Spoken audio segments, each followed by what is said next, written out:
Sí, te escuchamos correctamente. Bien, doctor y compañeros, tengan todos muy buenas tardes. En esta oportunidad vamos a realizar la exposición de lo que son las enfermedades ampullares y bueno, vamos a focalizar o enfocar en lo que es el pénfigo y pemfigoide. Voy a empezar yo, Narayana del Pilar Huachaca Vargas, y continuaremos con la lista, ¿no? En secuencia, Fiorella Farfán, Lisbeth Figueroa, Joyce Gamio y Karen Guillén. Siguiente, por favor. Bien, dentro de lo que son las enfermedades ampollares, vamos a hacer una categorización, digamos que podemos clasificarlas en genéticas y adquiridas. Entonces, si nos vamos en la parte genética, tenemos dos patologías que llaman la atención, que son la epidermólisis ampollosa, que va a ser la formación de ampollas tras alguna lesión, y bueno, en el otro caso, el pénfigo benigno familiar o la enfermedad de Hailey-Hailey, que va a tener una herencia familiar, ¿no? El día de hoy vamos a enfocarnos en lo que son las enfermedades ampollares adquiridas o las autoinmunes. Entonces, es importante mencionar que si nos damos cuenta, la lesión característica es la ampolla, ¿no? Una lesión primaria que generalmente tiene un contenido líquido y está cubierta o tiene una cubierta, ¿no? Esto es importante caracterizar la localización de las ampollas porque vamos a ver que es importante para ver qué es pénfigo y qué es penfigoide. Asimismo, cuando digamos que se tratan de enfermedades ampollares adquiridas, debemos decir que estas dos son de base autoinmune. Entonces vamos a hablar de lo que son los anticuerpos que se van a dirigir sobre distintas localizaciones. Para ello vamos a hacer un repaso histológico. Recordemos que tenemos diferentes capas, tanto en la epidermis como en la dermis. Entonces, ¿qué ocurre? Un queratinocito como tal tiene diferentes regiones. Tiene una región apical, una región, digamos, en este caso podría ser lateral y una región basal. Se supone que la función de la piel termina siendo la función de barrera, una de sus principales funciones, ¿no? Entonces, para esta función de barrera requerimos diferentes uniones. Tenemos uniones laterales que se conocen como, por ejemplo, las uniones ocluyentes que no permiten el paso de ninguna sustancia y son herméticas, o las uniones adherentes que tratan de unir los filamentos de actina y los filamentos intermedios de célula a célula. Entonces esto permite que las células estén unidas lateralmente. Y dentro de estas uniones vamos a encontrar el objetivo de la clase o de lo que va a ser el daño autoinmunitario que va a ser para el pénfigo, que son los desmosomas. Y en la parte basal vamos a tener otras uniones que van a ser tanto las uniones focales como los semidesmosomas. Y no sé si le puedas hacer una lupa, por favor, a la parte de uniones celulares. Tenemos en la parte lateral lo que son las máculas adherens y los semidesmosomas. Lo principal aquí, un anterior, por favor, era mencionarles que ajá. Una principal característica es dentro de la primera imagen que está, bueno, no sé cómo explicarlo, pero en la mácula adherens, que se pueden recordar un poquito, que es la unión de lo que son los filamentos intermedios. Dentro de estas vamos a encontrar diferentes proteínas, pero para pénfigo debemos recordar a la desmogleína, que es una caderina que va a tratar de unir lo que les digo, ¿no? Los filamentos intermedios. Y si hay alguna lesión y se lesionan estas proteínas de unión, obviamente las células queratinocíticas terminan lisándose y bueno, separándose. En este caso de los semidesmosomas, que son el objetivo del penfigoide, van a unirlos a la membrana basal. Esa era la principal característica. Desmosomas, recordemos, uniones laterales. Y hemidesmosomas, uniones basales. Pénfigo, uniones laterales, entonces desmosomas. Y penfigoide, uniones basales, semidesmosomas. Ya. Siguiente, por favor. Lo vamos a mejorar en esta diapositiva de autoinmunitario. Siguiente, por favor. Ajá. Cuando nosotros hablamos de lo que era el pénfigo y penfigoide, les decía que tenía una base autoinmunitaria. Por lo mismo, recordemos en estas uniones teníamos diferentes proteínas. Como les decía, el objetivo de hablar de pénfigo es la formación de diferentes autoanticuerpos contra regiones que no deberían causar alguna respuesta autoinmunitaria. Y las principales son las desmogleínas, que son caderinas que pueden observar de color verde, que son las uniones atacadas, ¿no? Entonces, al atacar estas uniones, lo que hay es una lisis que se conoce como la sacantolisis, que vamos a ver en la parte de patología. Entonces, aquí hay una teoría que es importante para ver las manifestaciones clínicas de los pacientes. En el pénfigo vamos a tener dos tipos característicos que se conocen como el pénfigo foliáceo y el pénfigo vulgar. Entonces, ¿qué ocurre? Las manifestaciones del pénfigo foliáceo son más superficiales, las ampollas, y van a predominar las lesiones en piel. En cambio, en el pénfigo vulgar van a predominar las lesiones en mucosa y, bueno, vamos a tener ampollas un poco más profundas. Entonces, aquí se menciona que tenemos cuatro tipos de desmogleínas, pero las principales son la uno y la 3. En este caso lo que se dice es que las desmogleínas uno predominan en la región de piel, en cambio las desmogleínas 3 predominan en las mucosas. Por eso es que en el pénfigo vulgar hay mayor hay mayor lesión en lo que es la desmogleína 3 y en el pénfigo foliáceo hay mayor lesión de la desmogleína 1. Y esto lo vamos a ver mejor en un cuadrito, pero lo importante es que recordemos que por el tipo de desmogleína que se afecte vamos a tener manifestaciones tanto en piel y en mucosas, ¿no? Ahora, los factores genéticos. Recordemos que dentro de lo que son las enfermedades de base autoinmunitaria teníamos algo claro, ¿no? Que son los complejos mayores de histocompatibilidad o estas regiones o antígenos leucocitarios humanos, que son regiones genéticas que van a producir diferentes estructuras que van a unirse a péptidos o sustancias extrañas para presentarlas y activar una respuesta inmune. Y en este caso se activan las respuestas celulares y lo que ya hemos visto en inmunología, ¿no? Entonces aquí también no es ajeno este caso. Tenemos algunos antecedentes de pacientes que, por ejemplo, tienen un HLA-DR4, digamos, similar en la artritis reumatoide, ¿no? Entonces tienen desarrollo de pénfigo, esto los hace pacientes susceptibles. Lo mismo ocurre con el HLA-DR2, perdón. Entonces son pacientes susceptibles que si son sometidos a factores desencadenantes, por ejemplo, un fármaco que tiene grupo sulfidrilo o tiol, pues van a desencadenar estas ampollas. En este caso se menciona la penicilamida y a lo que es bueno, otros fármacos que lo vamos a mencionar posteriormente. Entonces, como les dice, la base de estas enfermedades son de mecanismos patológicos o inmunopatológicos y bueno, hay acantólisis de las células. Siguiente, por favor. Bien, esta es la parte más importante. Vamos a hacer una introducción con las diferencias de lo que es el pénfigo y el pénfigoide en general. Entonces, recordemos que estas enfermedades ambas van a ir con ampollas. Lo característico es que una respeta la unión dermoepidérmica y afecta más capas superficiales, que es el pénfigo. Recordemos que las ampollas van a estar en la parte intraepidérmica y aquí tenemos dos tipos característicos, el pénfigo foliáceo y el pénfigo vulgar. Lo característico aquí es que estas ampollas van a ser más superficiales y probablemente van a aparecer con un signo de Nikolsky positivo. Entonces, ¿cuál es más superficial? El pénfigo foliáceo. Se le conoce también como la formación de ampollas subcorneales, ¿no? Van a estar un poco más superficiales, van a ser más flácidas y más fáciles de romper. En el caso del pénfigo vulgar, como podemos observar, se les conoce como ampollas supravasales, que van a estar generalmente más profundas y van a ser más resistentes, pero estas no van a ser tan resistentes como en el pénfigoide, que sí afectaba la unión dermoepidérmica y se formaban ampollas subepidérmicas. Entonces, ¿cuáles tienen más resistencia? El pénfigoide, ¿no? ¿Y cuáles son más fáciles de romper dentro del pénfigo? El pénfigo foliáceo. Entonces, por la característica de la formación de ampollas que les mencionaba, podríamos tener un poco de los hallazgos en clínica. Bueno, dentro de la clasificación vamos a tener diferentes tipos de pénfigo y pénfigoide. Lo característico que les mencionaba era el pénfigo vulgar y el pénfigo foliáceo a nivel de pénfigo, ¿no? Una característica o un derivado del pénfigo vulgar podría ser el pénfigo vegetante, pues tiene una progresión de pénfigo vulgar y cuando se erosionan las ampollas tenemos unas costras que pueden llegar a formar vegetaciones, por eso es pénfigo vegetante. En el pénfigo foliáceo van a mencionar mis compañeros posteriormente lo que es el esporádico y el tipo endémico o el fuego silvagen, que también tiene un antecedente de HLA-DR1.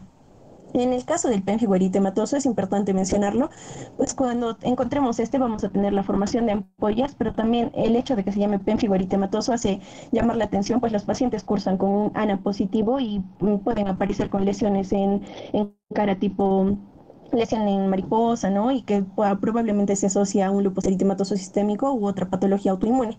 En el caso de otras patologías similares derivados del pénfigo son el pénfigo herpetiforme, el pénfigo iatrogénico que les mencionaba, ¿no? El uso de algunos fármacos como el captopril o la penicilamina. Y bueno, el pénfigo paraneoplásico, que claramente es el paciente diagnosticado con un pénfigo vulgar, pero le administran tratamiento y el paciente no cede ese tratamiento, ¿no? No hay remisión del cuadro y lo característico es que tiene alguna neoplasia asociada. Dentro del pénfigoide, el principal tipo obviamente es el pénfigo ampollar, que ya les he mencionado que cursa con ampollas resistentes. Y también tenemos el pénfigoide cicatricial y el pénfigoide de la gestante, ¿no? Característico en el cicatricial que pueden formar sinequias y hay lesión mucosa. Y en el pénfigoide de la gestante, pues cursa en esta fase y vamos a ver el compromiso, ¿no? De la madre y el feto. Y bueno, en los autoantígenos ya hemos mencionado, los desmosomas son el lugar de ataque del pénfigo y en el pénfigoide el lugar de ataque son los hemidesmosomas. Entonces el pénfigoide compromete esa unión en la membrana basal, ¿no? La unión dermoepidérmica. Y aquí en la parte inicial les mencionaba algunas proteínas que se conocen como, bueno, integrinas o complejos, el BPAG1 o el BPAG2 para el pénfigoide. Y lo principal, una pregunta bastante frecuente es la diferenciación entre lo que es el pénfigo foliáceo y el pénfigo vulgar por el lugar de ataque. Les decía, el pénfigo vulgar atacaba la desmogleína 3, que estaba más en mucosas, y el pénfigo foliáceo más la desmogleína 1 y por eso tenía un predominio a nivel de piel, ¿no? Entonces, en los hallazgos de patología, siguiente por favor, vamos a encontrar, vamos a caracterizar a las lesiones de pénfigo y pénfigoide por el respeto a la membrana basal. Entonces, esa es una característica para diferenciarla. Principal hallazgo, la acantólisis, que les decía que era la separación entre los queratinocitos y células acantolíticas. Al perder esta unión de los filamentos intermedios, vamos a encontrar que las células van a formarse esféricas, ¿no? Han perdido esa unión y esa resistencia que les dan la forma, digamos, un tanto cuadrada. En el caso de las ampollas superficiales, hablamos de un pénfigo foliáceo y una ampolla profunda, un pénfigo vulgar. Y en el caso de las ampollas subepídicas, mencionaba el pénfigoide. Y bueno, siguiente, por favor, tenemos la inmunofluorescencia directa. En este caso vamos a encontrar los hallazgos de inmunoglobulinas y las proteínas de complemento. Y aquí sí quiero que, por ejemplo, veamos que hay una línea verde fosforescente, ¿no? Y esa línea representa la unión dermoepidérmica. Entonces, si ya estamos viendo compromiso de la unión dermoepidérmica, ¿en qué patología pensamos? En un pénfigoide. En cambio, en la primera imagen tiene una forma de panal de abeja. El depósito se da, o la fluorescencia, alrededor de los queratinocitos o en las uniones intercelulares. Y esto es el pénfigo, ¿no? Porque les decía que la principal localización de la lesión era en las uniones entre célula y célula. Y bueno, ¿cuál es la característica clínica? Si hablamos de pronóstico, el que tiene mejor pronóstico es el paciente con pénfigoide. En este caso, en la edad va a haber una diferenciación también importante. En el pénfigo va a ocurrir en pacientes de 40 a 60 años, el libro menciona de 50 a 60 años, y el pénfigoide en pacientes de más de 60 años, que predomina más de 70 años también, ¿no? ¿Quiénes afectan más a mucosas? El pénfigo puede afectar más a mucosas, el pénfigoide no tanto, afecta más piel. ¿Quién presenta ampollas más resistentes o qué patología presenta ampollas más resistentes? El pénfigoide, ¿no? Y en este caso les mencionaba que el pénfigoide puede comprometer lo que son las placas urticariformes, es decir, el paciente puede presentar prurito y tener placas urticariformes, y esto también en el hallazgo patológico se asocia a la presencia de eosinófilos. En cambio, el paciente con pénfigo refiere más dolor y no tiene placas urticariformes. Generalmente las ampollas ocurren en piel sana. Y bueno, el pénfigoide tiende a ser autolimitada y pese al compromiso de la membrana basal, este va a tener una buena repitalización y no va a dejar alguna lesión. En cambio, en el pénfigo podemos encontrar otros hallazgos, ¿no? Estas ampollas terminan erosionándose, formando costras y pues estas pueden llegar a ser costras grisáceas malolientes. Y bueno, ¿cuál es el tratamiento? En general, el pénfigo y el pénfigoide les mencionaba que son patologías de base autoinmunitaria. Entonces, el tratamiento es inmunosupresión o inmunomoduladores. Y en este caso podemos utilizar los corticoides a predominio de la prednisona. En general, ¿en cuál vamos a dar dosis más altas? En el pénfigo. Podemos llegar a dar dosis de 1 a 3 miligramos kilo día por 1 a 2 semanas, pero el tratamiento es bastante prolongado y se mantiene, ¿no? Con dosis de mantenimiento. Entonces, como es un tratamiento prolongado, lo que se recomienda es la asociación de algunos inmunosupresores como la satioprina de cabeza, digamos, de elección, para tratar de dar ese efecto de ahorrador de corticoides. Si no funcionan estos tratamientos, pues usamos las inmunoglobulinas intravenosas y la plasmaféresis, y finalmente podemos llegar al uso de lo que es la terapia biológica con anticuerpos monoclonales como es el rituximab. Claramente hay que considerar el precio o el costo de estos fármacos porque, como les decía, es un tratamiento prolongado que puede ceder y es de base autoinmunitaria. Entonces vamos a pasar a la explicación de cada cuadro más detalladamente.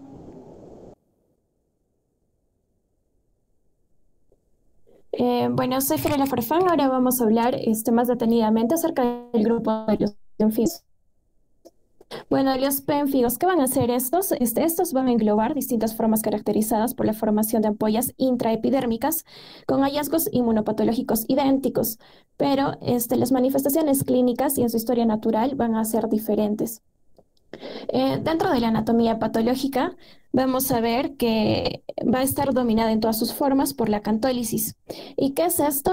Como ya lo dijo, es la separación de los queratinocitos con desaparición de los puentes intercelulares. Este va a dar lugar a una pérdida de coherencia entre estas células y por ende va a dar la formación de hendiduras y después de ampollas que van a ser siempre intraepidérmicas. ¿Y qué vamos a poder ver al interior de estas ampollas? Lo que vamos a ver son células acantolíticas. Y estas células acantolíticas no van a ser más que queratinocitos que han perdido las uniones intercelulares y que van a aparecer en vez de poligonales como es su forma habitual, van a aparecer redondeadas o globulares. Después de eso, según la altura donde se va a formar la hendidura dentro de la epidermis, el pénfigo se va a dividir en dos grandes grupos, uno profundo y uno superficial. Bueno, primero el profundo, donde vamos a ver al pénfigo vulgar y su variante, ¿no? Que es el pénfigo vegetante, en los que la hendidura va a ser suprabrazal. Y después tenemos el pénfigo a los superficiales, donde vamos a ver al pénfigo foliáceo en su forma esporádica y endémica, como que se va a conocer con el nombre de Phobos selvagen, y su variante que va a ser el pénfigo eritematoso. En estos, la hendidura se va a situar en la capa granulosa o inmediatamente por debajo de ella. Acá podemos ver en la imagen una ampolla intraepidérmica formada por la acantólisis, que va a ser común, ¿no?, en todas las formas de este pénfigo, pero también hay variantes menos frecuentes, como son el pénfigo iatrogénico, el pénfigo herpetiforme, perdón, y el paraneoplásico. Bueno, en la inmunopatología vamos a tener acá mediante inmunofluorescencia directa de la piel perilesionar, donde se van a demostrar depósitos de inmunoglobulina G o complemento en su superficie celular de los queratinocitos. Y en la inmunofluorescencia indirecta vamos a revelar la presencia de estos anticuerpos en el suero de los pacientes, y sus niveles se van a relacionar con la actividad de la enfermedad.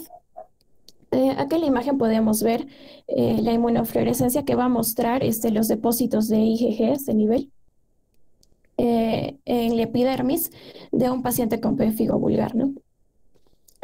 Dentro de los autoantígenos del pénfigo, vamos a ver que en el pénfigo vulgar su antígeno diana va a ser la proteína, un complejo de proteína de 85 kilodaltons, que se va a llamar la pacoglobina. Esta va a formar parte de la placa de anclaje de los tonofilamentos en los desmosomas y va a estar unida por la glucoproteína desmogleína 3, que esta va a ser perteneciente a la familia de las caderinas, ¿no? Que es adhesión, y que se va a hallar presente en la zona central de los desmosomas. Acá tenemos que recalcar que su expresión es mayor que los queratinocitos de las mucosas, que en las mucosas va a ser mayor que en los de la piel, lo cual va a ser al revés en el pénfigo foliáceo, donde acá vamos a tener la desmogleína 1, donde se va a expresar más en los queratinocitos de la piel que en las mucosas. Lo contrario al anterior, ¿no? Y también vamos a ver que la síntesis de desmogleínas recombinantes ha permitido el desarrollo de un ELISA para la identificación de los anticuerpos antidesmogleína en la sangre periférica. Dentro de la etiopatogenia, bueno, acá vamos a ver primero que el hecho patológico fundamental va a ser la acantólisis, ¿no? Entonces, esta va a resultar de una acción cooperativa de anticuerpos dirigidos contra los autoantígenos de los queratinocitos. Y entre los autoanticuerpos, o los autoantígenos, perdón, vamos a tener antígenos clásicos y antígenos adicionales. Los antígenos clásicos del pénfigo, vamos a tener a las desmogleínas 1 y 3, y estas van a pertenecer ambas a las caderinas, a la familia de las caderinas, y son van a ser las que tienen mejor caracterización, y además van a ser consideradas dentro de las más importantes. Dentro de los antígenos adicionales, como los receptores epiteliales de acetilcolina, también estos receptores de acetilcolina también van a contribuir, ¿no? Y todo esto termina en un mecanismo final por el cual se forma esta hendidura intraepitelial, pero aún así no está claro toda la patología específicamente. Después se acepta que la unión de los autoanticuerpos a estas dianas va a generar una plétora de efectos biológicos, primero por su interferencia directa con la función de adhesión intercelular, y después van a conllevar acciones más complejas que van a afectar las vías intracelulares, que van a modificar la actividad de las proteasas o el metabolismo de calcio, Así van a conducir a la pérdida de adhesión entre las células epiteliales. También va a haber una contribución a todo esto de factores genéticos, como son los HLA DR4 y los DR1, el DR4 que lo vamos a ver en el pénfigo vulgar y el DR1 que vamos a ver en el fogo salvaje, que es la forma endémica. Y los ambientales, donde vamos a ver que es endémico en el centro y el sur de Brasil, por datos epidemiológicos, responsable de iniciar la enfermedad. Dentro de los fármacos vamos a ver a la penicilamina y al captopril, que pueden precipitar una enfermedad semejante al pénfigo vulgar o al pénfigo foliáceo, y también a neoplasias que puedan inducir a un tipo especial de pénfigo. Bueno, dentro de las manifestaciones clínicas vamos a tener distintas en las diferentes formas de pénfigo, ¿no? Vamos a ver primero lo que es el pénfigo vulgar, después iremos al vegetante, el foliáceo, eritematoso, herpetiforme y el iatrogénico. Bueno, hablando del pénfigo vulgar, esta va a ser la forma más frecuente y también la más grave. Va a tener una incidencia igual en ambos sexos, entre los 50 y los 60 años en especial, y se dice que es más frecuente en los judíos e individuos de ascendencia mediterránea. La forma de inicio más habitual va a ser las lesiones ampollares limitadas a la mucosa oral. Esto es importante recalcar para diferenciarlo de los otros pénfigos. Y va a ser muy frágil, pero y no justamente por esta fragilidad que tienen, no van a llegar a verse intactas, por lo general. Las erosiones van a ser dolorosas, con poca tendencia a la curación, fácilmente sangrantes y con tendencia a la extensión periférica. En otras ocasiones se va a iniciar con ampollas flácidas limitadas a un área determinada de la piel, pero por lo general no es tan común. Más común va a ser verlas en una tendencia de extensión periférica. Bueno, después en el periodo de estado, esta se va a presentar de 4 a 12 meses del comienzo de la enfermedad y se va a caracterizar por la aparición progresiva de las ampollas sin síntomas subjetivos sobre la piel en apariencia sana con ligero eritema. Van a estar distribuidas por cualquier punto del tegumento, pero van a tener dilección siempre por el cuero cabelludo, las áreas de presión, axilas, ingles y las mucosas. Acá vamos a ver en la imagen número 1 las ampollas flácidas y de contenido claro, ¿no? Este contenido claro en pocas horas o días se va a enturbiar y van a ser muy frágiles y va a condicionar a que las áreas de roce se rompan con gran facilidad, dejando al descubierto lesiones húmedas, fácilmente sangrantes, como vemos en la imagen, que no muestran tendencia a la curación, ¿no?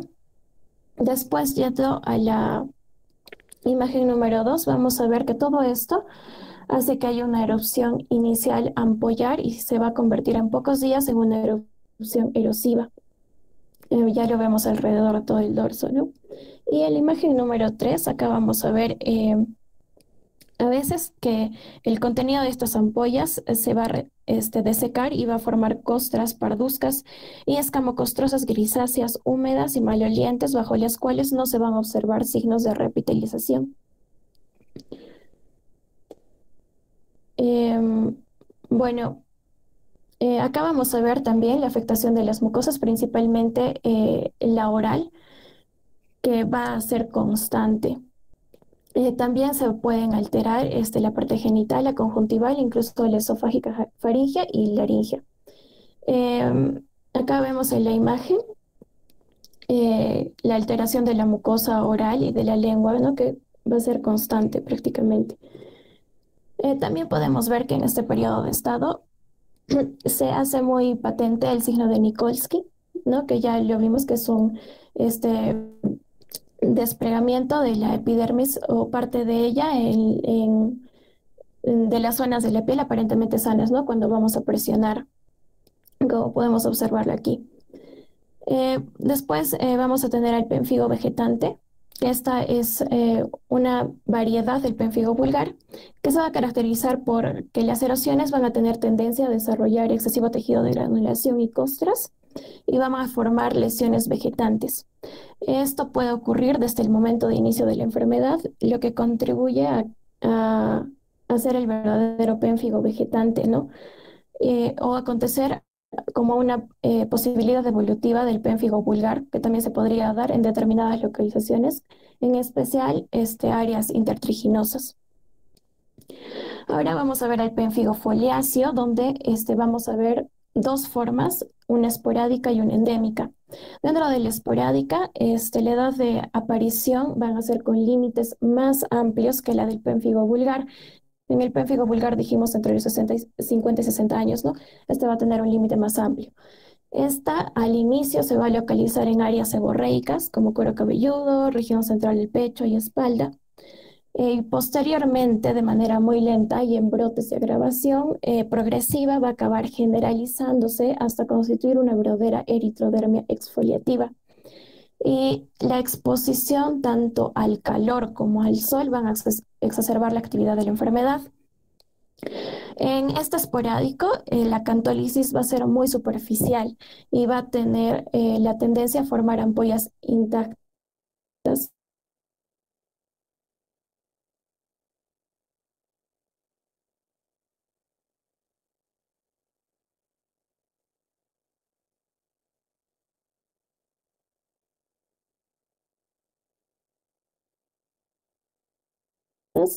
y untuosas que se denominan lámina de hojaldre, como podemos ver en la imagen, así es la apariencia, que va a ser fácil de desprender, dejando en su lugar una erosión muy superficial.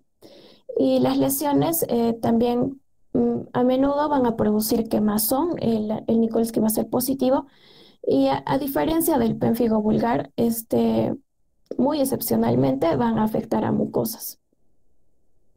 Y recordemos que en el pénfigo vulgar su afectación a mucosas era constante.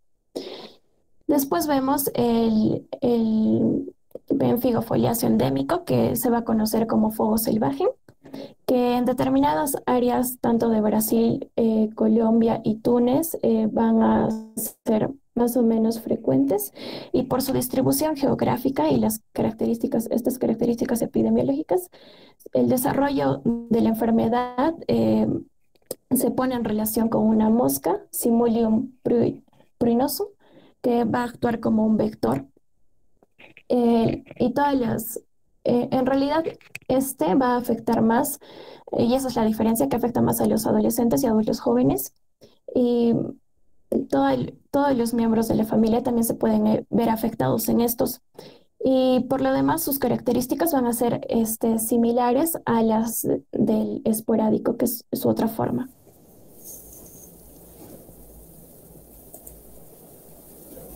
Bueno, continuando, vamos a tener el pénfigo eritematoso. En este caso es la forma localizada del pénfigo foliáceo. Las lesiones permanecen acantonadas en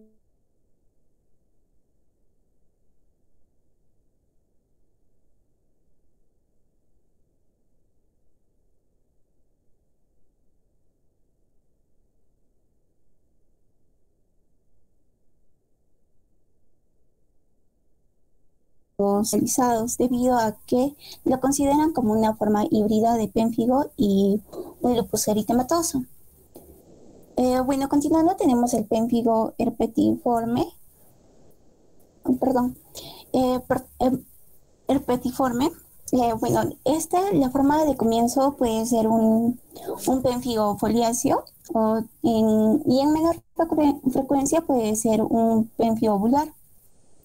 Las lesiones que se presentan van a ser semejantes a la dermatitis herpetiforme, consistentes en vesículas, pápulas pruriginosas agrupadas sobre las placas eritematosas y urticariformes. Bueno, también vamos a ver que el patrón de inmunofluorescencia que se va a presentar va a ser propio del pénfigo. Vamos a ver también que los hallazgos histológicos de estos pueden ser variables, incluyen una espongiliosis eosinofílica, pústulas subcorneanas sin acantosis. En sí va a ser variable. Bueno, continuando, tenemos el pénfigo iatrogénico. Se puede adoptar de una forma de pénfigo foliáceo o pénfigo vulgar. en 4:1. También lo desarrollan, como anteriormente lo dijeron mis compañeras, en pacientes que siguen tratamientos con penicilamina o fármacos que contienen grupos sulfohidrilo en su molécula. Vamos a ver que dentro de esto pueden ser los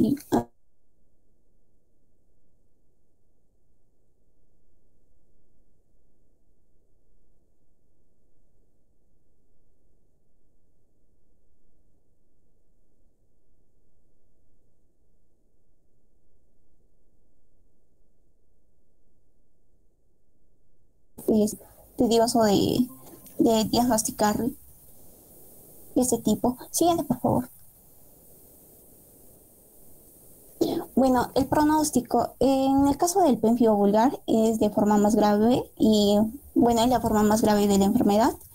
En el caso de que no haya tratamiento, las ondas de agravación van a ser progresivas y bueno, van a tener una terminación mortal, y esto puede ocurrir de 4 a 20 meses del inicio de la patología. Bueno, vamos a ver también que un pérfido foliáceo, la evolución es mucho más lenta y tiende a tener un mejor pronóstico. Vamos a ver también que la introducción de los corticoides ha mejorado de forma sostenible, reduciendo así en un 10% la mortalidad. Vamos a ver que las causas de muerte más frecuentes van a ser las complicaciones relacionadas con lo que son de índole séptica y bueno, secundarias al tratamiento.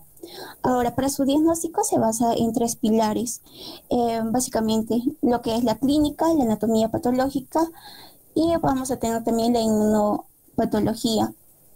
Dentro de ello vamos a tener en la clínica que observar lo que es las ampollas flácidas y erosiones también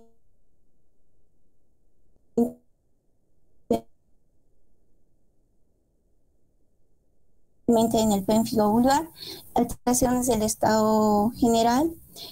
Anatomopatológicamente vamos a ver la ampolla intradérmica, también lo que es la acantolisis. Vamos a ver también que a nivel inmunopatológico va a presentar una inmunofluorescencia directa positiva con un patrón de intercelular. También vamos a ver que en una inmunofluorescencia indirecta va a ser positivo con un patrón intercelular. Siguiente, por favor. Bueno, continuando con el diagnóstico, vamos a tener el citodiagnóstico de Chang.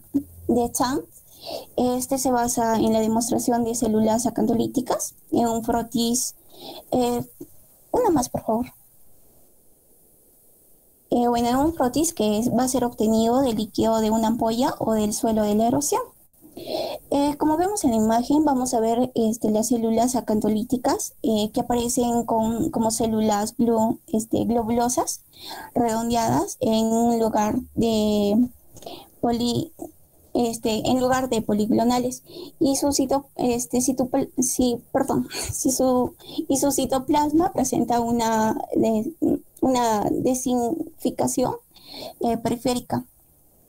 Ahora, para el tratamiento se basa básicamente en la administración de corticoides orales. Bueno, vamos a ver que al inicio las dosis van a ser suficientemente altas. En este caso puede ser de 1 a 2 miligramos por kilogramo día de prednisona durante 1 a 2 semanas.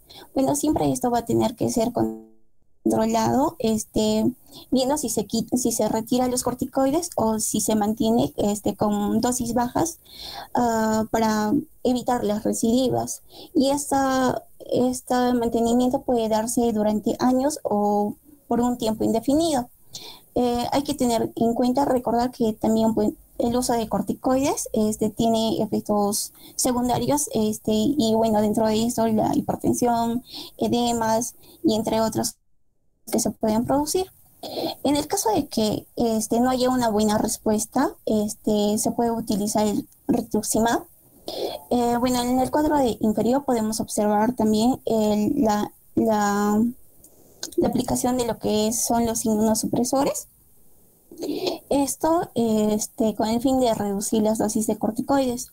Dentro de ellos podemos tener lo que es el metrotrexate, la cifosfamida, eso en dosis de 100 miligramos por día.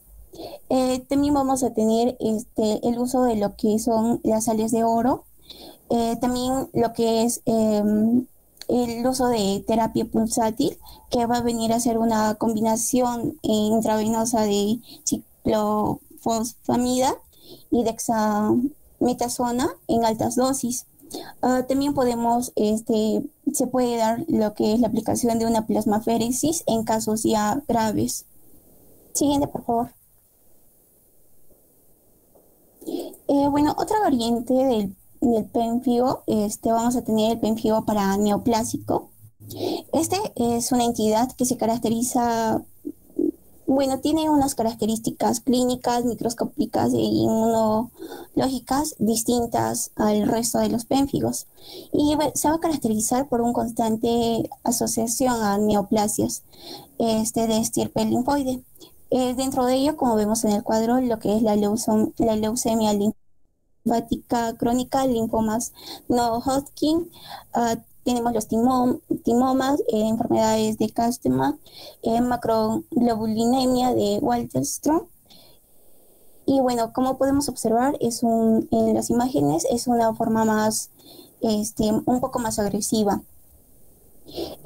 Dentro de lo que es la anatomía patológica e inmunopatología podemos observar el patrón clásico, la acantolisis suprabasal con formaciones de ampollas intradérmicas. También vamos a observar los cambios liquenoides con vascularización de la capa basal y la presencia de queratinocitos necróticos, como podemos ver en las imágenes. También vamos a ver que en la inmunofluorescencia directa muestra unos hallazgos idénticos a lo que son el pénfigo vulgar y el pénfigo foliáceo, además de depósitos de IgG y C3 débiles en la membrana basal. Vamos a ver que también en la inmunofluorescencia indirecta se detecta IgG, y que se une a la superficie celular, no solo del epitelio escamoso estratificado, también de epitelio simple transicional o columnar. Como observamos y anteriormente lo explicaron, el patrón que se observa en estas inmunofluorescencias va a ser el de panal de abejas. Siguiente, por favor. Continuando con esta patología, vamos a ver que los autoantígenos que se van a observar en el suero de estos pacientes van a presentar antidesmosogleína 1 y 3. Estos no van a ser fácilmente detectables. Los que sí se pueden detectar van a ser la esmoplaquina 1-2, la emboplaquina, también vamos a tener lo que es la plectina, el antígeno 1 de pemfigoide ampollar. También tenemos que es poco identificable, una proteína de 170 kilodaltons. Esto es más que todo para un mejor estudio, ¿no? Es un poco difícil para identificarlos. Dentro de la etiopatología, se va a observar que si bien esta es va a ser de una etiopatología que no es clara, no es tan conocida, debido a que la reactividad de los sueros de los pacientes es bastante heterogénea. Y esto debido a que generalmente esto se considera que este mecanismo es sensible a la sensibilidad cruzada que existe entre los anticuerpos generados por los antígenos tumorales. Por tanto, eso hace que sea un poco más, que no sea tan clara su etiopatogenia. Ahora, dentro de lo que es las manifestaciones clínicas, podemos observar que son más parecidas a lo que es un eritema multiforme. Vamos a observar que hay una mayor afección de las mucosas, que en en el pénfigo vulgar y en el pénfigo foliáceo. Bueno, vamos a ver la erupción de lesiones cutáneas poliformas que incluyen las máculas, pápulas eritematosas, erosiones vesiculares y ampollas. También vamos a tener la afección de las mucosas con ulceraciones dolorosas, sobre todo en las mucosas oral y conjuntival. También vamos a ver que estas lesiones son semejantes a lo que es el líquen plano y el lupus eritematoso en ocasiones, como podemos observar en las imágenes. Siguiente, por favor. Bueno, para su diagnóstico vamos a tener que se van a requerir 3 criterios. O puede ser, bueno, van a ser 3 criterios mayores o pueden ser 2 menores y 2 mayores. De los recogidos. Dentro de los criterios mayores vamos a ver que la erupción mucocutánea, poliforma. También tenemos que ver que es una neoplasia interna concomitante. También va a haber hallazgos inmunoprecipitación característica en el suero. Vamos a tener dentro de los criterios menores la extinción del epitelio transicional, esto en vejiga de rata mediante inmunofluorescencia indirecta. Vamos a ver también depósitos de inmunoreactantes en los espacios intracelulares de la membrana basal mediante la inmunofluorescencia directa de la piel. También vamos a observar lo que es la acantolisis en la biopsia de al menos una zona anatómica. Bueno, vamos a ver también que el tratamiento de estos pacientes generalmente es la exéresis de los tumores secables. Dentro de esto puede presentarse un timomas que pueden ser resolutivas. También se ha utilizado diversos fármacos inmunodepresores, también o bien solos o bien en combinaciones, así como plasmaférexis. En sí se ha utilizado varios y bueno, se han tenido distintas respuestas también. Continuando vamos a tener la dermatosis de IgA intercelular, también que se denomina pénfigo IgA. Se denomina a todo grupo heterogéneo de enfermedades que aún no tienen no definen bien su característica, pero generalmente se asocian más a un pénfigo. Clínicamente vamos a observar brotes de lesiones vesiculo-pustulosas de configuración anular. También vamos a observar lo que es en la anatomía patológica, lo que son pústulas corneanas o intraepidérmicas y en ocasiones lo que es la acantosis.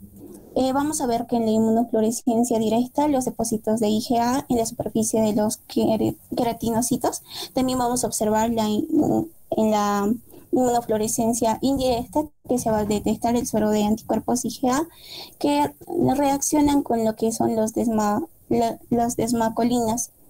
Bueno, el tratamiento de esta patología se trata con sulfonas a 10 miligramos por vía oral. Siguiente, por favor. Ok. Compañeros, doctor, tengan ustedes una bonita tarde. Vamos a continuar con lo que es la parte de pemphigoides. Siguiente, por favor. Sí. Ya. Vamos a comenzar hablando del pemphigoide ampollar. En este caso, recordar que lo que dijo Nara al inicio, va a haber distintos objetivos dentro de las enfermedades autoinmunes ampollares que van a ser los objetivos, van a haber distintas proteínas que van a ser los objetivos de los anticuerpos.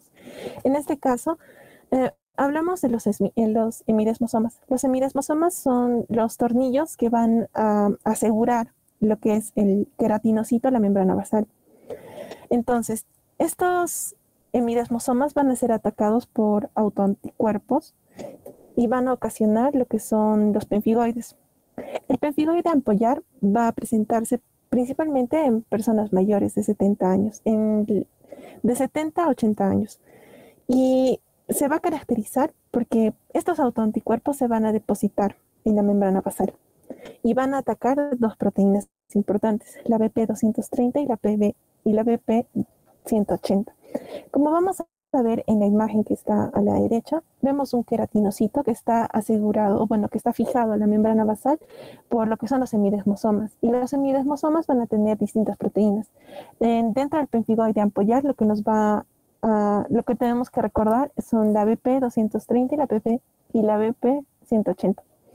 Dentro de la fisiopatología, estos autoanticuerpos, al atacar a estas dos proteínas dentro de los semidesmosomas, se van a producir dos reacciones importantes. La primera es humoral y la segunda va a ser la inflamatoria. Entonces, ¿qué va a pasar? Va a haber una fijación de los autoanticuerpos a lo que son las proteínas. Se va a comenzar a desarrollar las cascadas. En este caso, primero la cascada inflamatoria, con la liberación de citoquinas. Y la otra va a ser mediada netamente por células. Es por eso que nosotros ante una imagen histopatológica vamos a ver un acúmulo de eosinófilos y también de neutrófilos. El depósito de estos autoanticuerpos va a ser principalmente de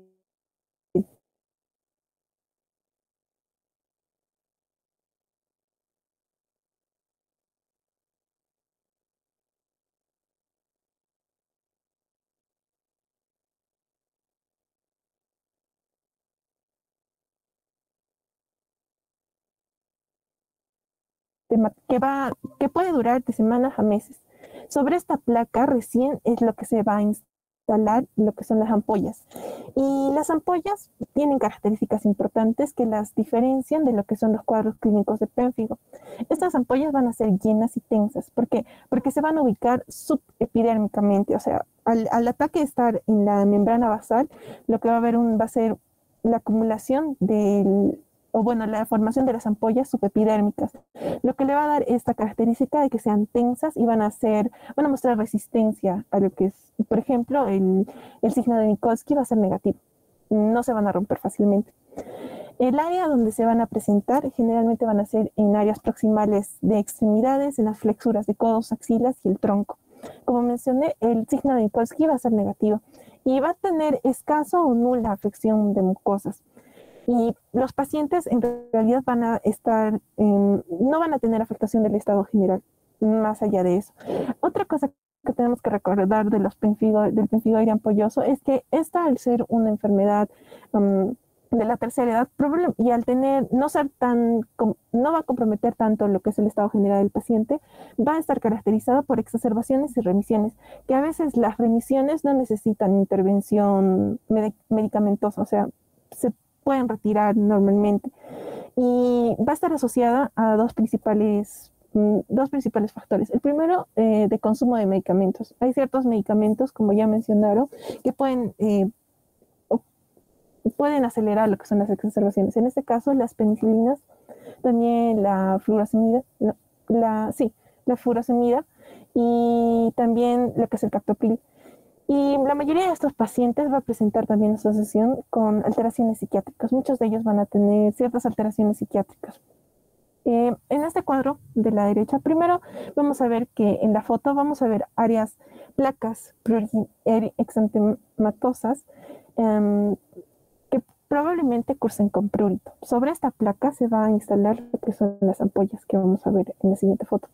Y arriba vamos a ver una diferencia entre lo que es pénfigo y pemfigoide.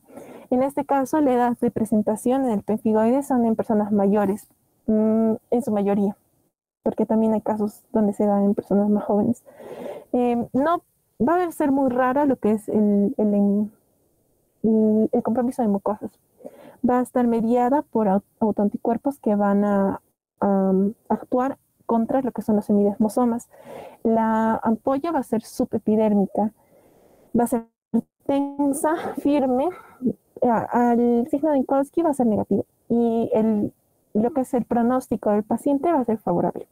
Siguiente, por favor. Ya. Entonces, dentro del diagnóstico, al igual que en pemfigo, tenemos tres características importantes: la clínica, la histopatológica y la inmunológica. Las dos primeras son bastante importantes porque la inmunológica con inmunofluorescencia directa es muy raro que se haga.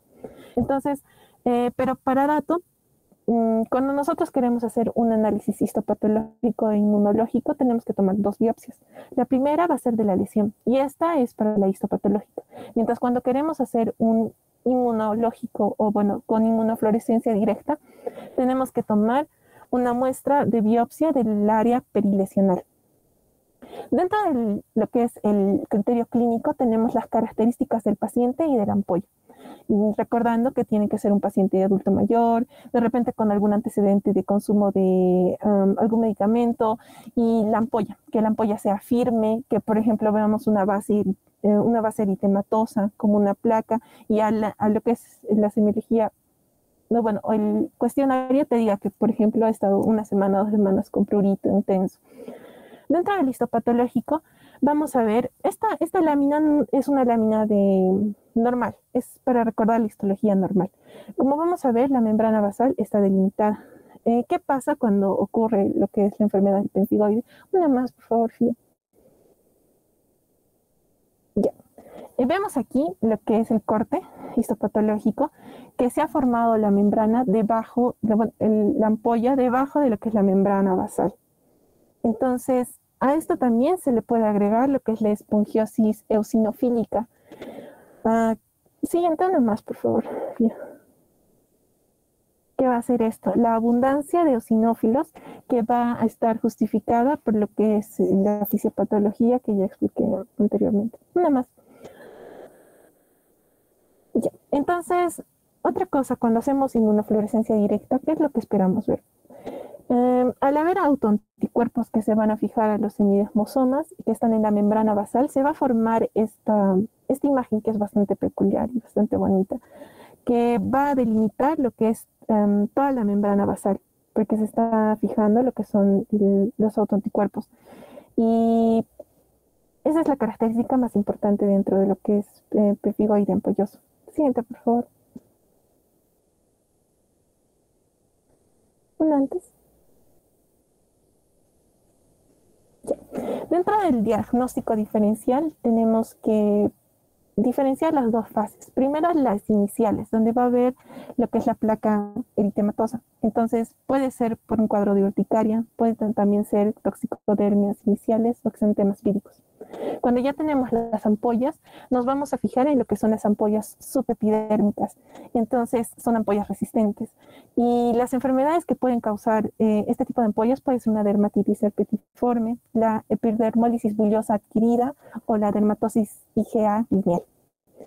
Dentro del tratamiento tenemos objetivos. La primera es disminuir la formación de ampollas, promover la cicatrización, y vamos a identificar a los posibles factores, como por ejemplo los medicamentos. Dentro de los medicamentos que podemos utilizar, tenemos primero los antiinflamatorios, luego los que van a disminuir la producción de autoanticuerpos y los que van a acelerar la eliminación más rápida de los anticuerpos cuando vemos un cuadro exacerbado. Dentro del antiinflamatorio, a la cabeza están los corticoides tópicos, seguidos por las sulfonamidas y las tetraciclinas. Tenemos que considerar dentro del uso de antiinflamatorios que estamos tratando en su mayoría con un paciente de la tercera edad, de 70, 80 años. Entonces, para la elección del medicamento nosotros tenemos que evaluar cuáles van a ser los efectos adversos cercanos y a largo plazo que se van a presentar. Y si es una buena opción, por ejemplo, darle un corticoide tópico o comenzar con las tetraciclinas.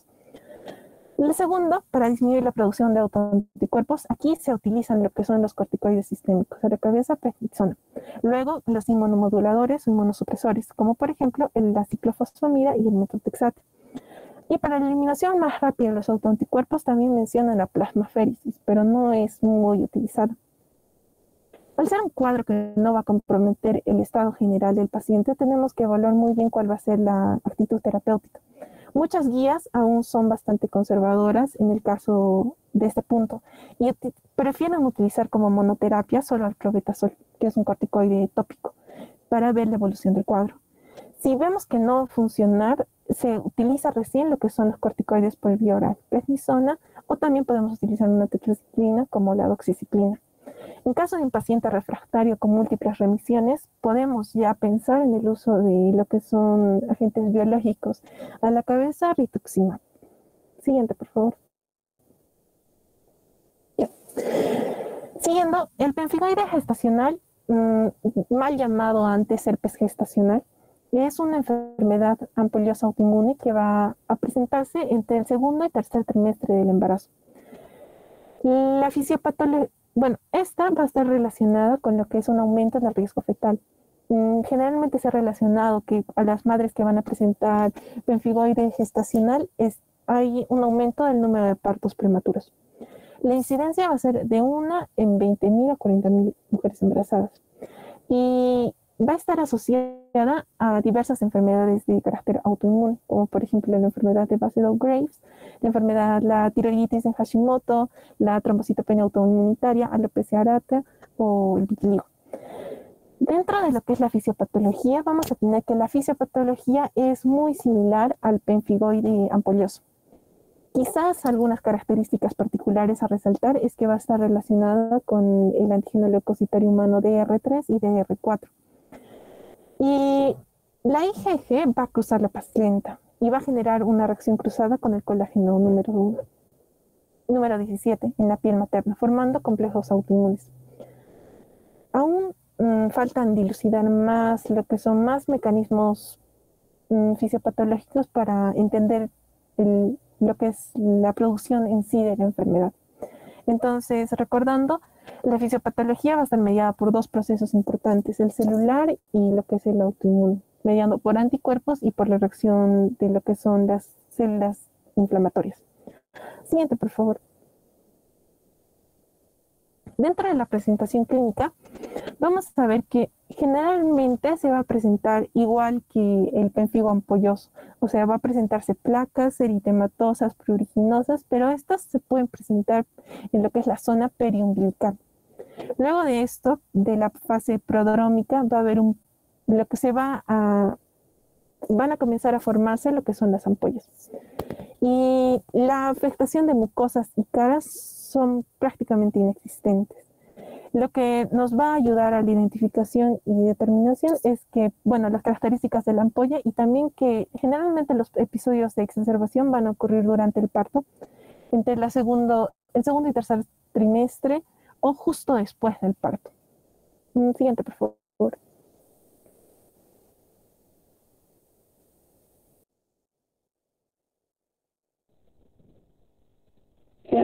Bien, bueno, mi nombre es George Gamia y ahora vamos a continuar con la siguiente parte de este pemfigoide gestacional y luego vamos a hablar sobre pemfigoide cicatricial. Bien, en referencia a este diagnóstico hay que tener en cuenta 3 puntos claves. Bueno, primero mencionando dentro de la clínica que esta debe ser una ampolla subepidérmica tensa, pero inicialmente esta paciente puede presentar, supongamos, una lesión urticariforme y luego sobre esa lesión se agrega estas ampollas. Eso es lo que le diferencia también del pénfigo inicialmente, porque en el pénfigo también esas lesiones aparecen a partir de la piel sana, ¿no es cierto? Y entonces esa es la primera característica clave para este pemfigoide gestacional. Luego, si bien puedes tener la sospecha clínica, la confirmación la vas a tener con esta inmunofluorescencia directa y o con el ELISA. Estas principalmente, bueno, hablando de la inmunofluorescencia directa, va a haber unos depósitos de forma homogénea y lineal. Estos pueden marcar el C3 y o el IgG. Bueno, van a delimitar principalmente, ¿no?, lo que es la membrana basal, porque como sabemos ahí es donde principalmente se encuentran los hemidesmosomas, principalmente a predominio de la B180 más que la de la 230, y esta B180 también conocida como el colágeno 17. Lo que pasa es que principalmente va a haber esta reacción cruzada, como ya lo habían explicado, de este hemidesmosoma, que se encuentra a nivel de la placenta y tanto a nivel de la piel. Es por eso que es esa reacción cruzada. Entonces le vamos a ver por ese depósito a nivel de inmunofluorescencia directa. Y en el ELISA también te marca, porque ahí vas a identificar los anti-BP180 en ese 16A, bueno, que es uno nomás del antígeno anticuerpo a ese nivel. Entonces, bueno, ya hemos descrito, ¿no?, que puede ser el diagnóstico a nivel histológico. de esas ampollas subepidérmicas, que el gold estándar se considera la inmunofluorescencia directa y que, bueno, una ventaja también que tiene la ELISA frente a los otros exámenes es que principalmente estos depósitos están relacionados con la gravedad y la respuesta al tratamiento. Y ahora, supongamos, es normal encontrar este antígeno anticuerpo, que era el anti-BP180-INC16A, quizás se pueden ser encontrados inclusive hasta un año después o inclusive hasta cuando se presente en el próximo embarazo, aún no veas todas esas ampollas, ya sigue aún elevado, entonces puedes encontrarlo. Entonces, bueno, ahora ya sabemos cómo se diagnostica, pero cuando estás frente a una paciente con este tipo de lesiones, a simple vista pues no vas a pensar en pemphigoide gestacional, sino vas a pensar en la siguiente diapositiva les voy a explicar otras dermatitis que son frecuentes también en la etapa gestacional. Y estas principalmente también se van a caracterizar porque inician con un prurito intenso inicialmente. Siguiente diapositiva, por favor. Bien, dentro de otras dermatosis del embarazo encontramos estas 5 principalmente. La que más se le parece es la erupción polimorfa del embarazo, o también por sus iniciales PEP, donde, bueno, les voy a describir las características que nos van a ayudar a diferenciar de este pemphigoide gestacional. Principalmente, en este PEP, la zona de origen va a ser a nivel de estrías y respeta a nivel periumbilical, de lo que sabemos que en el pemphigoide gestacional es mucho más frecuente que se presente a nivel periumbilical. Y también puede presentarse a nivel de todo el abdomen, del tórax, espalda y extremidades, también no puede ser característico. Ahora, en esta patología, la inmunofluorescencia directa y el ELISA te salen negativos, de lo cual en nuestra patología no es nuestro gol, ¿no? Para poder identificar. Ahora, esta se autolimita en 4 o 6 semanas y tiene una recurrencia inicial, de los cuales en el pemphigoide gestacional se ha descrito que puede permanecer inclusive semanas o meses, e inclusive en unos pocos casos también se ha descrito que esta paciente puede tener estas lesiones hasta 12 años después. Acá no tiene riesgo materno ni fetal, de lo que en nuestra patología sí lo tiene, y es o sea, si bien se puede autolimitar nuestro cuadro, tienes que cuidar también de que pueda tener cierta afección al feto, entonces ya esta también es una diferencia. Ahora, en la colestasis intrahepática, esa se caracteriza por tener un prurito intenso de palmas y plantas, luego rápidamente se disemina por todo el cuerpo y al final, debido al rascado que la paciente va a realizar, vas a tener excoriaciones lineales, de lo cual en nuestra patología es mucho menos frecuente que tú presentes este prurito o estas lesiones, mejor dicho, a nivel de palmas, plantas, inclusive a nivel de caras y mucosas, no, es mucho menos frecuente. Bien, ahora en esta patología dice que, bueno, no presenta erupciones, pero sí también hay riesgo fetal. Ahora, en la erupción atópica del embarazo, bueno, vas a tener que tener, ¿no? Como indicio en tu historia clínica, bueno, esta historia atópica. Luego puede presentarse en forma eczematosa, no presenta escozor, no hay riesgo fetal y el tratamiento principalmente va a ser sintomático. Y ahora en referencia al eritema multiforme, bueno, principalmente lo vas a diferenciar por histopatología. Ya ahora hablando de la alergia a contacto y reacción medicamentosa. Bueno, principalmente no, tu indicio va a ser de que tengas un antecedente de algún medicamento que la paciente haya podido usar. Siguiente, por favor. Bien, ahora en el tratamiento. Como ya les había dicho, esta lesión puede autolimitarse, pero tú le das medicamento porque quieres evitar cierto riesgo fetal y también principalmente, ¿no? Sintomatológicos, para que liberes el prurito y detengas esa lesión vesicular. Porque, bueno, como ya habíamos dicho, primero se forma esta lesión urticariforme, luego puede presentar ampollas y luego cuando sana, a veces inclusive deja manchas, ¿no? Manchas bien delimitadas y, bueno, como cicatriz principalmente. Ya, ahora, antes de iniciar el tratamiento debes indicarle a la paciente, ¿no? ¿Por qué le estás dando ese tratamiento?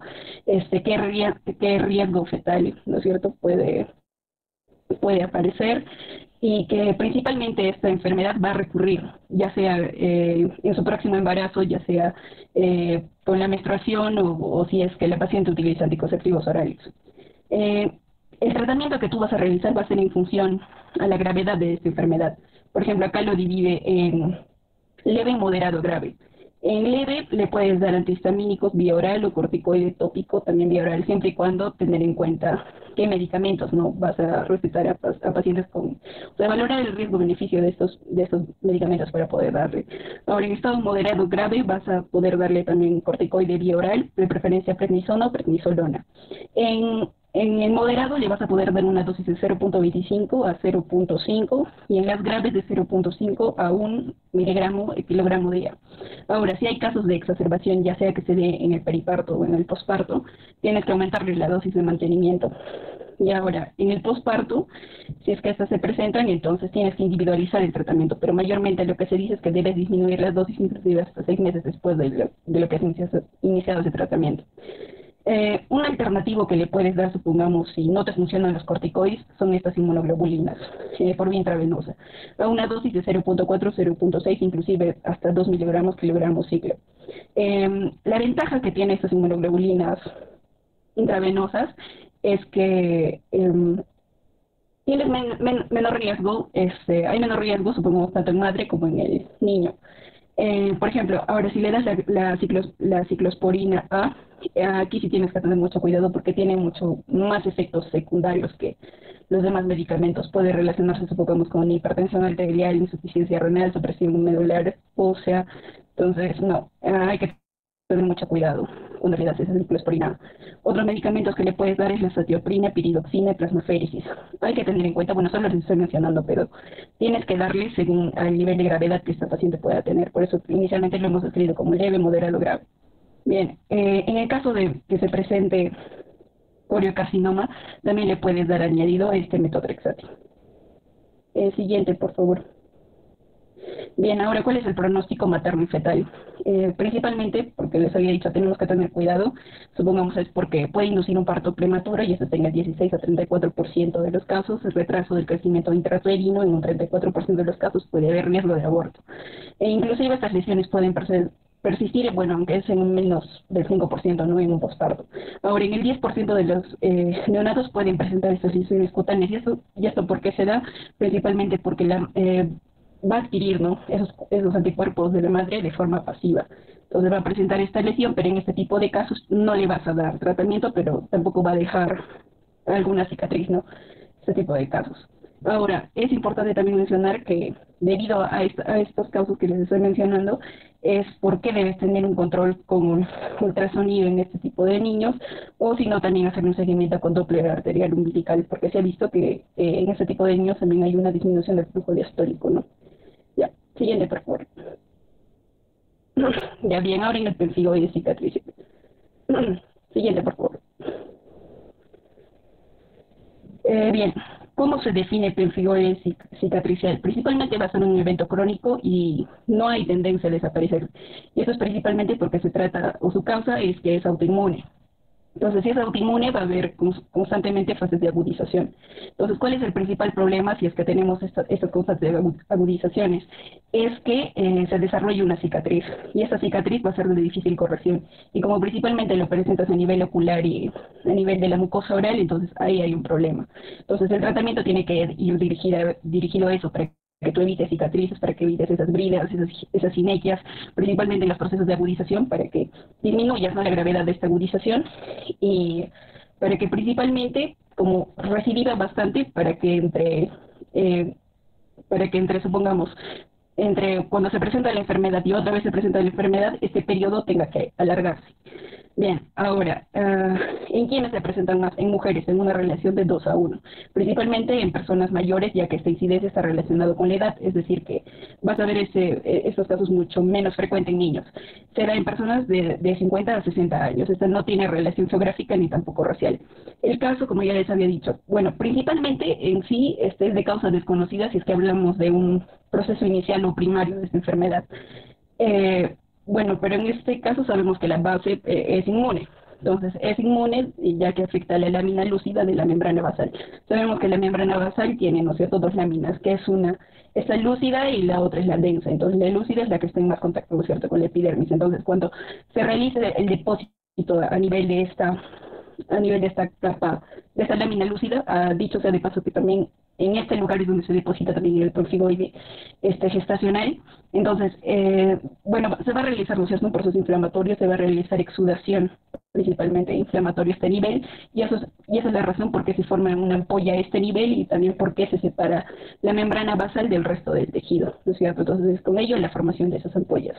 Ahora, ¿qué puede desencadenar este tipo de casos? Por ejemplo, microorganismos relacionados principalmente con Staphylococcus aureus y con el Streptococcus. Puede ser también desencadenado por procesos mecánicos, por procesos físicos, principalmente por temperaturas, ya sea frío o caliente. Químicas puede ser por sustancias ácidas o álcali, alergias, ciertos medicamentos también pueden contribuir. Ahora, la clínica va a ser variable, y esta va a depender, supongamos, de extensión y gravedad que tú tengas, y aparte porque este tipo de lesiones se pueden presentar también en otro, o pueden ser similares, mejor dicho, frente a otro tipo de diagnósticos, ¿no? Ahora, la lesión primaria la vamos a describir como una ampolla subepitelial. Como ya hemos visto en este caso de pemphigoides, es importante recalcar que es subepitelial porque hasta ahí la distribución te va a ayudar, ¿no es cierto?, a clasificar qué tipo de enfermedad es. Ahora, el proceso de curación que se da principalmente es por cicatrización, y ahí nuestro problema y el por qué le tenemos que dar el tratamiento. Siguiente, por favor. Bien, con la clínica tú simplemente vas a hacer sospecha, porque quien te va a dar en sí el verdadero diagnóstico, o te va a confirmar el diagnóstico, es con la histología o con la inmunofluorescencia directa.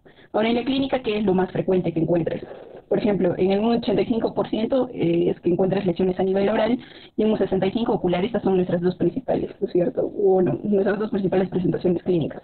¿Qué es importante de esto? Si bien hemos dicho que se presentan ampollas, en este tipo de casos no vas a encontrar la ampolla íntegra, sino es aquí muy común que esta ampolla se rompa, por así decirlo, o que encuentres una lesión denudada.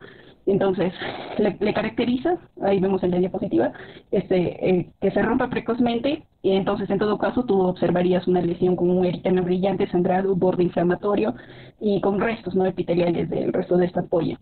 Entonces, a nivel oral, principalmente vas a encontrar a nivel gingival y palatina. Entonces, las principales molestias que va a tener el paciente sea cuando supongamos, mastique o degluta sus alimentos. Ahora, ¿cuál es la complicación, supongamos, si se encuentra a nivel ocular?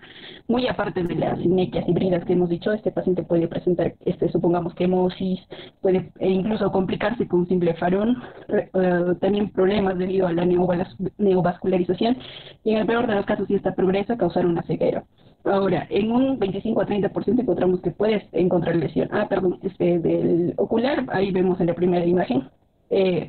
No sé cómo describirlo, a ver, esas como peleitas que tú ves, a eso serían las bridas o las sinequias, ¿no?, debido a este proceso inflamatorio, o este proceso frecuente inflamatorio.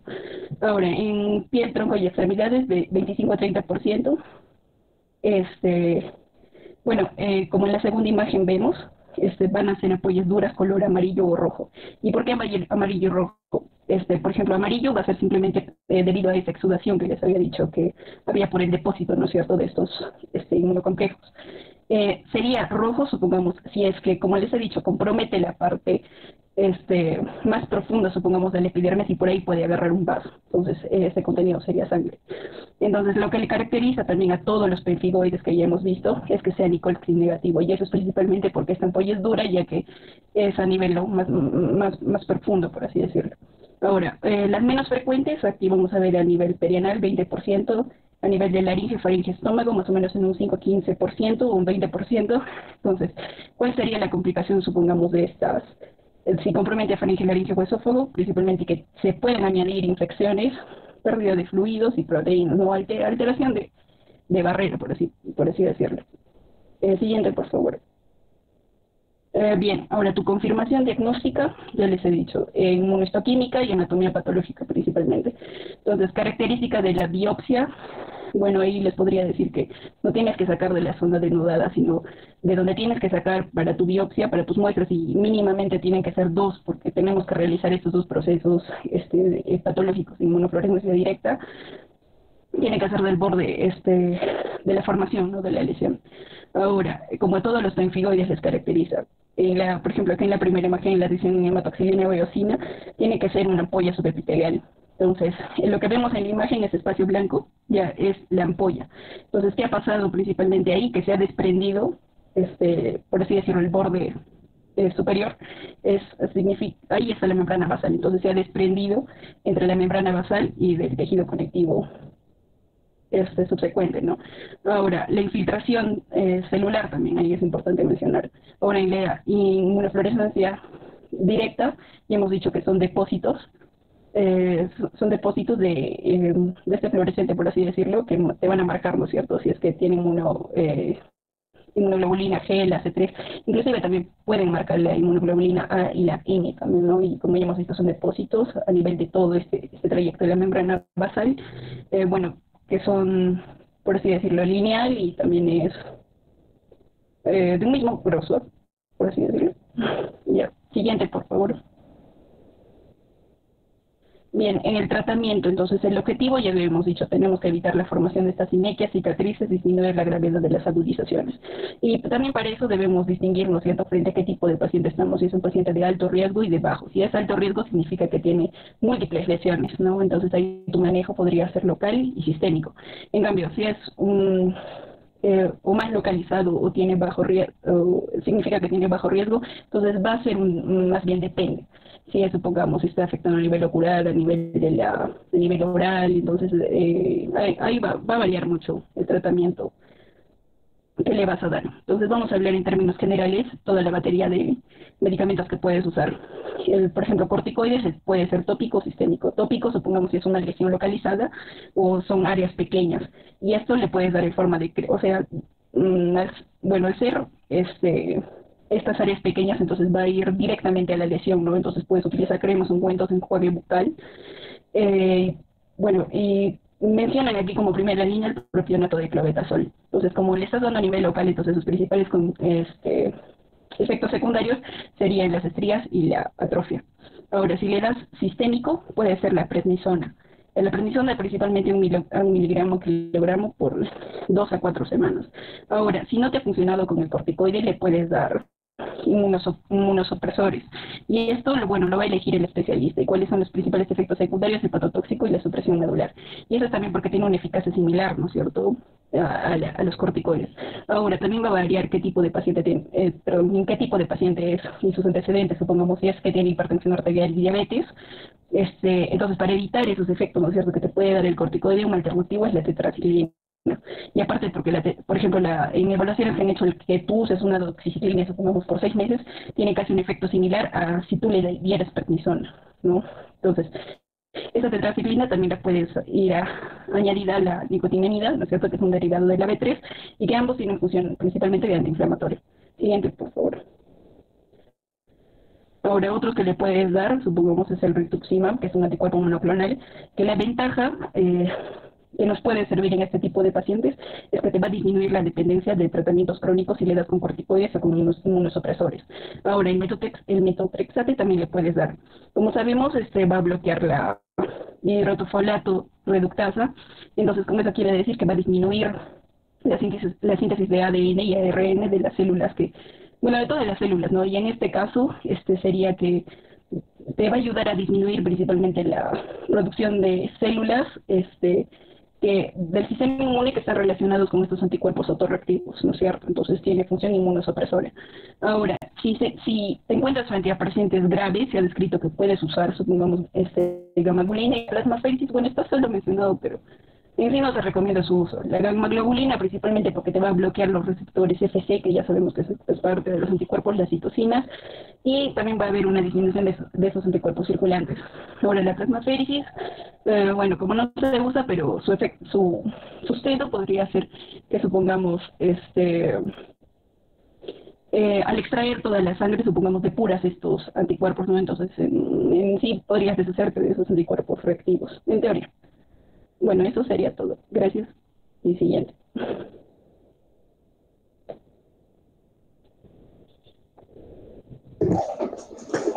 Bien, el grupo expositor. Puedo ver a Joyce, Karen, Lisbeth, Narayana y falta Querela. Ahí está. Muy bien, chicos. Es un tema bastante amplio, complejo en realidad por la fisiopatología más compleja que tiene estos cuadros. aunque los he visto leer bastante, chicos, ¿ya? Recuerden que las diapositivas deben ser una ayuda para que podamos explicar.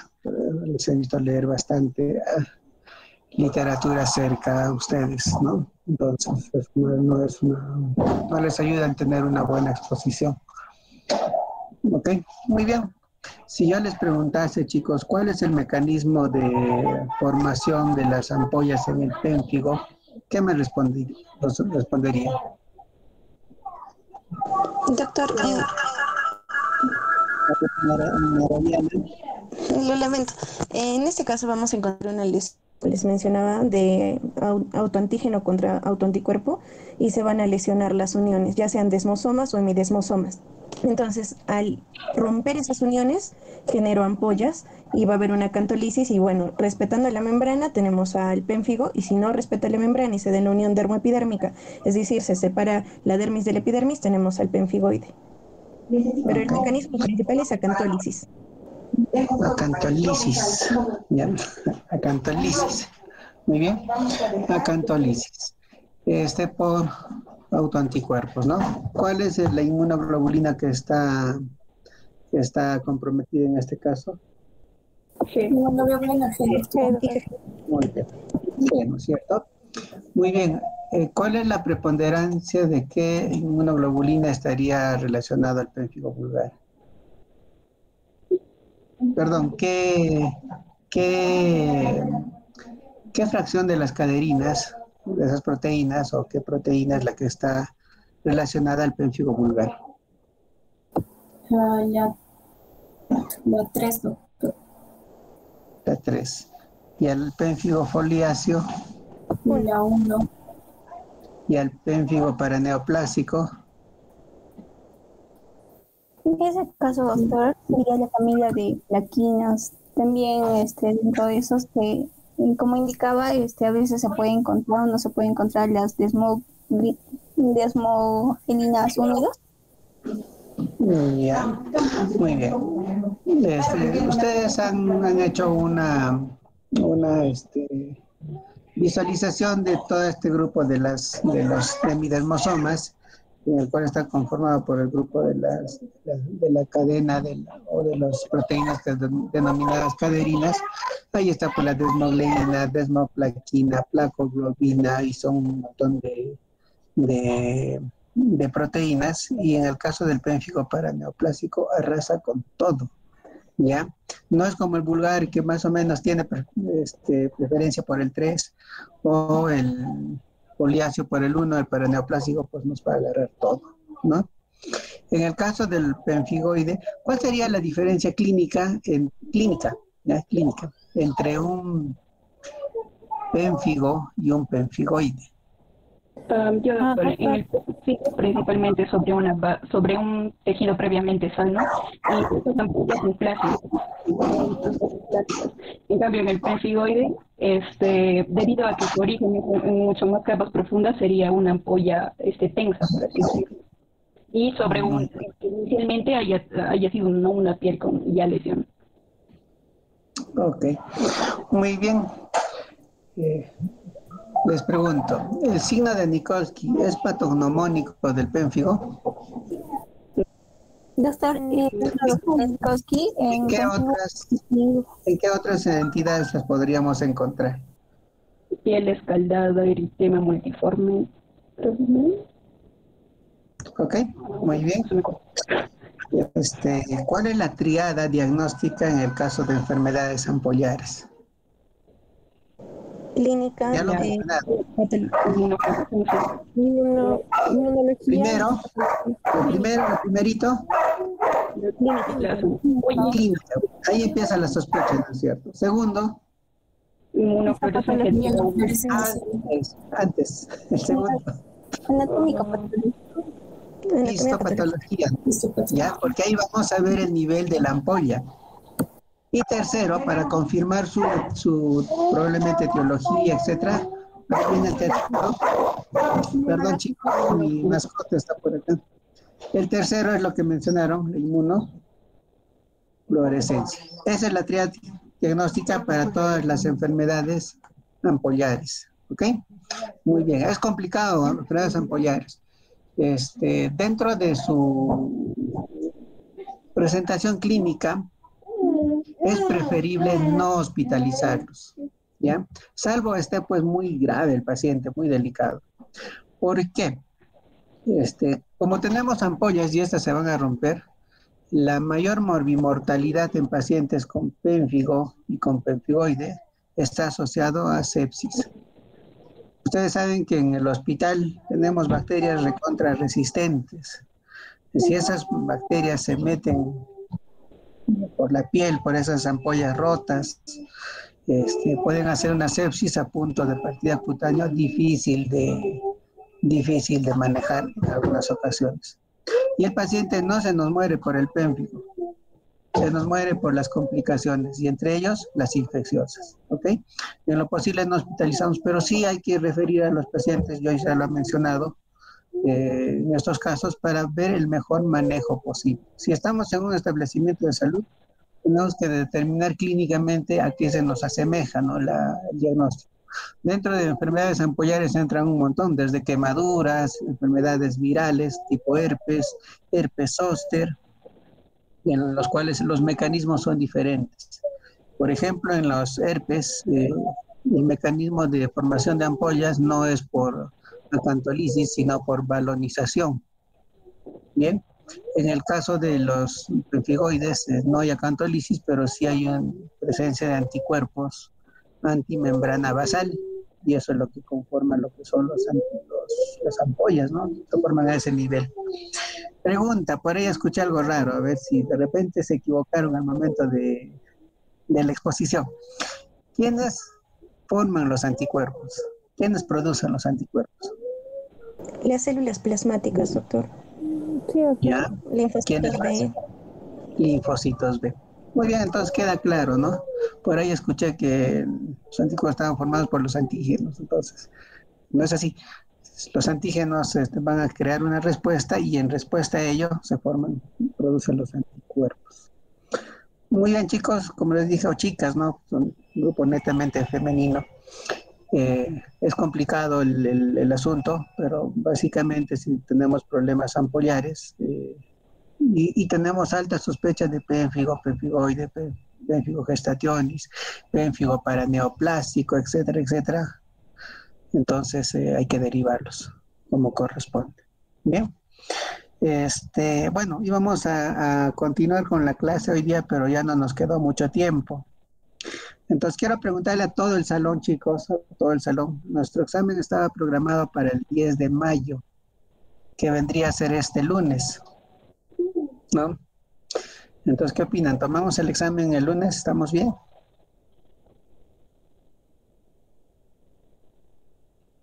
Doctor, ¿cuál sería la otra fecha probable? ¿Qué proponen ustedes? A ver, les doy la oportunidad. Quieren ponerse de acuerdo. Si no damos el lunes, o sea, mire, ahora debía exponer un poquito sobre dermatitis en general, pero el tiempo ya no nos va a alcanzar, pues es imposible hacerlo en media hora.